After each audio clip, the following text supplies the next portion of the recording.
na narinig ko, pero mali pala ako. Tumakbo na kami agad pero pagdating naman sa entrance ng mga cabin, ito ang bumungad sa amin. Oh my God, ano to? Isang creepy at nakakatakot na hallway. Nakakatakot. Bawal tayo dun sa gitna kasi hindi ko na makita yung mga dinadaanan dun eh. Na namin ang mga cabin nang bigla na lang. Nagsasalita. Akala ko guni-guni ko lang ang boses na narinig ko, pero mali pala ako.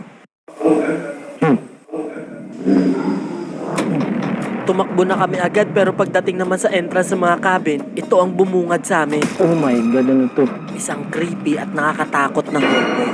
Nakakatakot. Bawal tayo dun sa gitna kasi hindi ko na makita yung mga dinadaanan dun eh. Kung mapapansin nyo, sobrang dilim. Kaya tara, dahan-dahan lang. Andito ang mga kwarto na nakapadlock at bawal buksan, sabi ni Kuya. Guys, dito pa yung mga foam nila. Ano